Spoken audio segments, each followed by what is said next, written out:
The High Court or the Supreme Court? I think the first one did, the second one did not. So would it constitute contempt as defined? So prima facie, sir. Prima facie. So if you say they are prima facie contempt, Yes.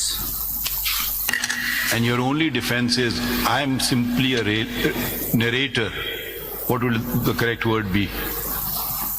मैंने तो सिर्फ जी उन्होंने किया condemn, मैंने दुनिया को फैला दी बात, मैं तो कसूरवार नहीं हूं, वो कसूरवार है। कितनी जल्दी आपने उनपे तो तोहमत लगा दी, अपने आप को बचा लिया। There is a legal reason which I have explained in my reply. I can explain. दुनिया भर में होता है जी जी, कोई प्रेस कॉन्फ्रेंस लाइव नहीं होती है, वो सुन लेते हैं, रिकॉर्ड कर लेते हैं, या उसमें से कुछ चीजें खुद ही काट देते हैं। जी जी।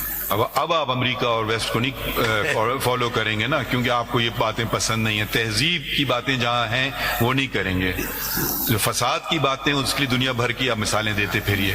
तहजीब की बातें बता दें। आप तो माशाल्लाह ख्याल में यूरोप में हर मुल्क गए होंगे, और अमेरिका और कनाडा, ऑस्ट्रेलिया, जो आप समझते हैं सिविलाइज वर्ल्ड, उधर प्रेस कोई बात अगर किसी को चोर के प्रेस उसको रिलीक कर दे और ये डिफेंस ले ले, मैं तो सिर्फ नरेटर हूं, आपके ख्याल में वो डेफेमेशन कंटेम्प्ट के जुमरे में नहीं आएगा? कंटेम्प्ट में नहीं आता, वहां पे डेफेमेशन और उनके खिलाफ मीडिया लॉस के अंडर कंप्लेंट होती है। जी सर। अच्छा, यहाँ हम कौन से इखलाक फॉलो करेंगे, इस्लामी या यूरोपी या अमरीकी, या हम खुद बनाएंगे अपने आज के दौर से?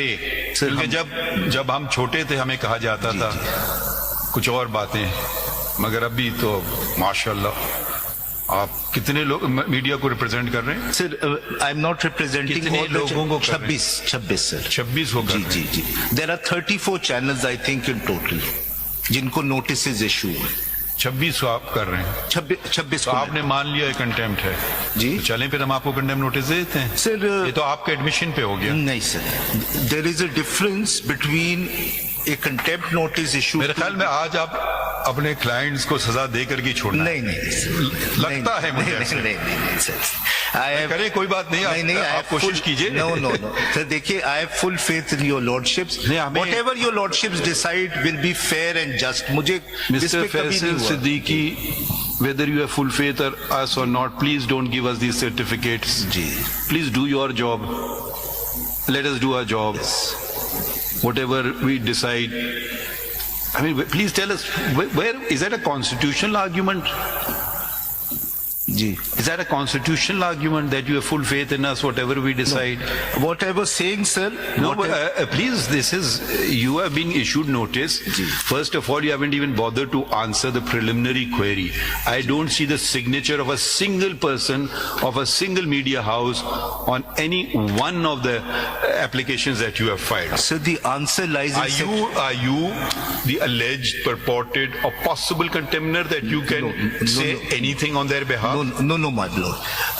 If your lordships desire, I can do that, but we have no desire. Sir, I rely on section 17 of the contempt of court ordinance 2003. अगर आप एक नजर देख लें, सेक्शन 17 में प्रोसीजर लेटर। आप प्लीज हमें बताएं, जवाब दें सवाल का। जी, मैं सेक्शन 17 से ही दे रहा हूँ। नहीं, हम सेक्शन 17 नहीं देखेंगे, हम आपसे पूछ रहे हैं कोई और सवाल। जी, आप चाहते हैं कि आपको नोटिस मिले, फिर आप जवाब दोगे? नहीं, मैं हमारा काम आप आसान कर रहे हैं। मैं जवाब दाखिल कर दूंगा सिग्नेचर से, बट मैंने सेक्शन 17 पे रिलाई किया था। मेरी अंडरस्टैंडिंग शायद गलत थी कि जब नोटिस इशू होता है तो वकील अपीयर हो सकता है, क्योंकि सेक्शन 17 में लिखा हुआ है। दीजिए कंटेम्प्ट ऑफ कोर्ट। जी, ये मेरी हो सकता है अंडरस्टैंडिंग गलत, तो मैं मानता हूँ।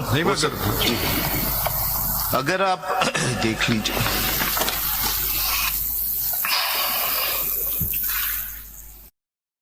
subsection 2 sir,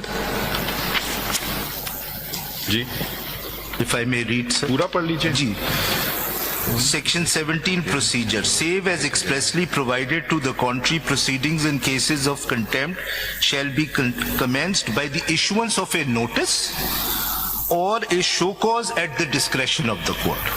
तो हमने क्या किया? नोटिस जी। Subsection 2, in the case of a notice, the alleged contender may enter appearance in person or through an advocate, and in the case of a show cause notice shall appear personally. So